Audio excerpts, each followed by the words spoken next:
Bienvenue dans mon podcast Bloc-Notes et bienvenue dans le premier épisode ici au Brésil. Et en fait, je vais te raconter un peu comment s'est déroulé le voyage, etc. Peut-être quelques chocs culturels aussi que j'ai vécu et quelques différences parce que forcément, moi j'ai des enfants, mes parents ils n'en ont plus vraiment. Donc ça fait des petits quiproquos. En tout cas, au niveau de tout ce qui est avion, bus, tout ça, ça s'est très bien passé. Les filles, elles étaient plutôt calmes. Et je dis plutôt dans le sens où, forcément, c'est des enfants, donc elles étaient un peu agitées par le fait d'être assises tout le temps et tout. Mais une fois que ça dormait, ça dormait. Donc ça va. Il y avait juste le froid, comme je l'ai dit beaucoup de fois dans le vlog. Il faisait très froid. Moi, je m'attendais à ce qu'il fasse froid, mais je ne m'attendais pas à aussi froid. Ça, c'était chiant. J'arrivais pas à bien dormir à cause de ça. Mais sinon, c'est passé assez vite. Et j'étais assez reposée. Faut savoir que avant le voyage, j'ai passé 2 jours, vraiment 2 jours complets. Donc le mercredi et le jeudi, super mal. J'avais des courbatures, j'avais les amygdales enflées. Mais c'était vraiment les courbatures. Et pourtant, amygdales enflées, on sait tous que c'est vraiment insupportable. Mais là, pour moi, c'était les courbatures que j'avais corporelles qui étaient insupportables. Et puis le vendredi, donc le jour du voyage, j'allais bien comme si de rien n'était, à part quelques restes de grippe et tout. Et en fait, quand on est arrivé à Belém, à notre hôtel, moi je pensais qu'on allait juste manger vraiment pas loin de l'hôtel et qu'on allait rentrer. Et en fait, c'est vrai, c'était pas loin, le bar du parc, c'était pas loin, mais voilà, en fait, mes parents, ils voulaient se poser. Ils voulaient prendre des petits plats typiques, qu'on mange abondamment, qu'on boive abondamment, enfin, pas forcément de l'alcool, mais où est-ce que je veux dire, genre, qu'on se pose et tout. Alors que moi, j'étais fatiguée, les filles aussi, elles étaient un peu agitées parce qu'elles étaient fatiguées. Et c'était très compliqué pour moi de leur faire comprendre que j'étais pas du tout de mauvaise humeur, que j'étais pas du tout négative ou que j'étais pas du tout en train de laisser le côté enfant me dicter si je dois être ou pas à un resto, à un bar ou peu importe. En fait, ils n'arrivaient pas à comprendre que même moi, j'avais juste envie d'être posée à l'hôtel, quoi. J'avais vraiment envie de manger vite et rentrer à l'hôtel et dormir parce que c'était un voyage court, le premier, celui dans l'avion, de Cayenne à Belém. C'était un voyage court quand même. C'était de 17h à 19h, donc voilà, les filles ne dormaient pas. Donc elles avaient sommeil, et moi j'avais porté ma petite dans les bras tout le voyage et tout. Donc c'était fatigant pour moi, et c'était fatigant aussi de devoir m'expliquer. Ça a vraiment été le seul bémol le premier jour à Belém, et c'est pour ça que j'ai pas forcément pu filmer les petits plats et tout, parce que c'est vraiment au moment du repas que j'étais un peu énervée, parce que je me suis dit, on a commandé tout ça alors que oui, c'est vrai, j'avais dit que j'avais faim, mais j'étais pas dans l'optique de me poser et tout. Je suis pas dans cette humeur là en fait. Là, j'ai vraiment envie de me poser à l'hôtel et de me reposer et de permettre à mes filles aussi de se reposer, et puis voilà, et pas entendre que ouais, c'est pas parce que t'as les enfants, il faut t'empêcher de faire ci et ça, alors que c'était pas les enfants, c'était vraiment moi qui voulais me reposer. Ensuite, le lendemain, c'est là qu'on a passé la journée avec notre parent. Donc en fait, je vous explique, je connais pas du tout sa femme, qui elle, oui, est notre parent, on va dire. Mais c'était le mari à une des demi-sœurs de ma mère. Et en vrai, elle est même pas vraiment la demi-sœur de ma mère. Elle a pas de lien de sang avec ma mère. Elle est la sœur d'une demi-sœur, mais voilà, c'est la famille. Donc j'ai pu le connaître. Ma mère, elle la connaît, il le connaissait déjà, son mari. Et c'était top. Franchement, on a passé une très très belle journée au marché. Et je pense pas que j'avais été au marché parce que j'ai déjà visité Belém il y a quelques années, mais je pense pas qu'on avait été à ce marché. Mais en tout cas, ouais, c'était très bon, c'était bien. L'ambiance était top, les enfants étaient tranquilles. Et puis après, on est allé chez lui pour pouvoir déposer nos valises quelque part le temps qu'on aille à la gare routière. Et qu'on puisse aussi se toucher parce qu'on avait du coup on avait transpiré, voilà. Il faisait chaud, avant la pluie il faisait super chaud. Et ça a été une expérience voilà, que j'ai quand même appréciée. Enfin voilà. C'était court mais c'était intense, intense dans beaucoup de choses. Et ça me fait plaisir de connaître ce parent aussi. Parce que du coup chaque année je connais un nouveau parent.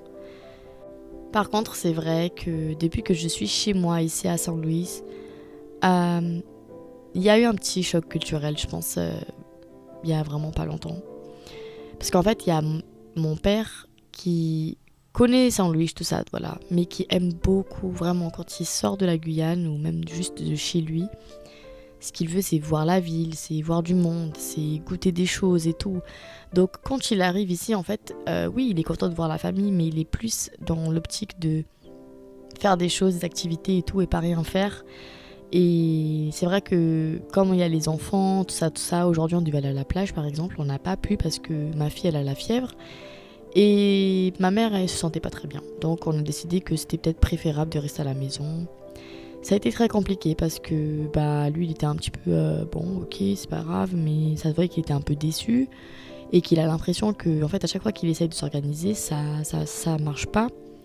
Et moi, j'ai essayé d'arranger la chose en disant, bah écoute, des fois, organiser c'est bien, des fois ça se fait pas, mais c'est pas comme si on était dans un coin perdu. On est quand même dans un quartier animé où il y a des restos, il y a des pizzerias, il y a des churrascaries, il y a de tout.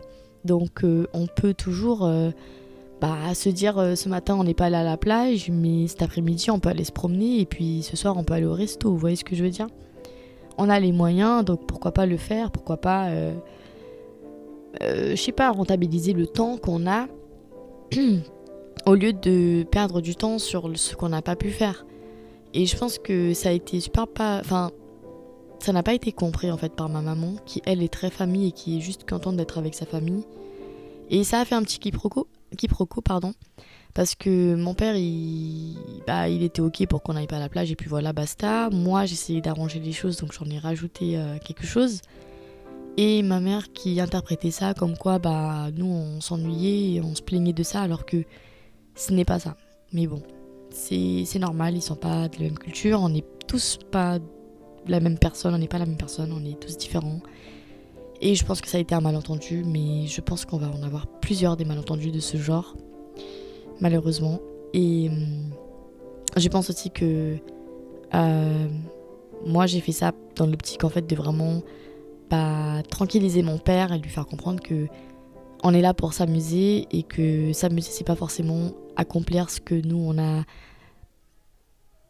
décidé qu'on devait faire et que voilà les imprévus ça existe et qu'en plus là c'est pas comme si on était à l'hôtel en tant que touriste à 100%.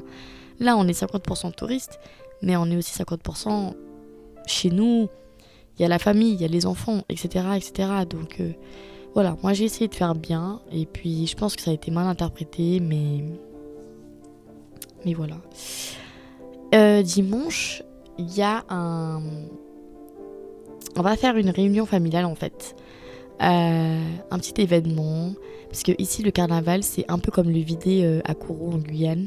Et pour ceux qui sont pas de la Guyane, en gros, tu suis une voiture avec de la musique. Des fois, ils peuvent te vendre des t-shirts avec le nom du groupe, parce qu'il y a plusieurs, en fait, dans tous les quartiers de Saint-Louis. Et c'est très, très grand, Saint-Louis. Je pense que c'est plus grand que Paris en densité.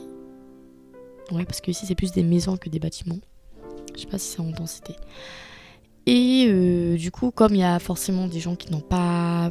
le temps d'aller les jours de bloc-couche, parce qu'on appelle ça des blocs-couches, ou qui n'ont pas forcément l'argent, on a décidé qu'on allait tous se réunir, comme ça c'est plus rentable, qu'on allait payer une maison d'événement, et comme ça on est en famille, et c'est rentable pour tout le monde, financièrement parlant aussi, et puis en plus on peut prendre les enfants pour ceux qui ont des enfants, donc du coup dimanche c'est ce qu'on va faire.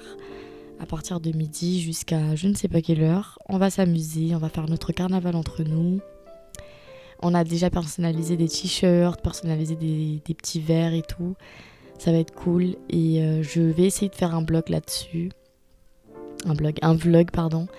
de ce jour-là. Je vais essayer de voir comment on va faire. Je sais que ma cousine m'a dit qu'elle a prévu de faire des jeux et tout. Et voilà, comme ça vous allez voir un peu l'ambiance brésilienne, parce que le Brésil c'est plutôt ça. Et c'est ça que j'essayais de faire comprendre mon père en fait. C'est que le Brésil c'est pas demain à 7h on va faire ça. Le Brésil c'est vraiment à l'improviste, c'est vraiment slow, c'est vraiment... Voilà, décider à la dernière minute, s'habiller à la dernière minute. Les gens ils sont pas pressés ici. Et même si ça n'a pas vraiment de rapport avec le fait que dimanche il y a un petit événement, mais dimanche je pense que ça va bien montrer le côté familier du Brésil, le vrai côté brésilien, celui de ces soirées où en fait on est tous là en famille ou bien entre amis, on discute, on boit, on se dispute aussi, il y a les enfants au milieu. On s'occupe des enfants tout en s'amusant, tout en buvant sa bière, enfin voilà. Ça c'est vraiment le Brésil je trouve, et c'est partout comme ça, ici au Brésil. Et du coup j'espère vraiment que je vais pouvoir filmer ça. Mais voilà, en tout cas concernant le voyage, Belém et ces derniers jours, c'est tout ce que je peux dire. En tout cas j'ai vu plein de membres de ma famille dimanche. En parlant de chaque année je découvre un nouveau membre, dimanche je vais connaître un cousin qu'on a découvert que mon tonton on a découvert que mon tonton avait un fils d'une autre femme que l'on connaissait pas, et je vais le connaître ce dimanche, lui, sa femme et son fils, et du coup ça va être cool de pouvoir le voir. J'ai aussi mon papy qui est avec moi ici chez ma maman au Brésil. J'ai mon papy qui a 97 ans si je me trompe pas. Bon, il a de l'Alzheimer, mais ça fait du bien de voir mon grand-père, de le voir connaître mes filles aussi, parce qu'il m'avait vue enceinte la dernière fois. Et puis voilà, j'essaie de profiter un max, tant de la famille comme des moments de tourisme, entre guillemets, que l'on peut avoir. Et voilà, j'espère qu'il n'y aura pas trop de malentendus entre mes parents, moi et la famille. Voilà, j'espère qu'il n'y aura pas trop de malentendus. Mais s'il y en a, ce sera des choses à raconter. Pas à raconter en détail, parce que c'est pas forcément ce que je souhaite, mais à raconter dans le sens où ça montre un peu ce que les différences culturelles peuvent faire dans un couple, ou même chez les parents, puisque moi c'est pas forcément dans mon couple, là c'est plutôt mes parents et moi qui suis entre les deux sans savoir quoi faire. Je comprends l'un, je comprends l'autre, j'essaye de donner des solutions, mais c'est peut-être pas la bonne idée de donner des solutions. En tout cas voilà, comme je vous ai dit aussi, s'il y a des activités que nous ferons qui prennent vraiment trop de vidéos, etc., je ferai une journée à la plage par exemple. Et comme ça, je pourrai faire plusieurs vlogs et ce sera pas trop long pour vous, parce que je pense pas que ce soit intéressant sur Instagram de faire des vlogs très très longs. Et puis voilà, en tout cas, je vous fais de gros bisous et je vous dis à bientôt.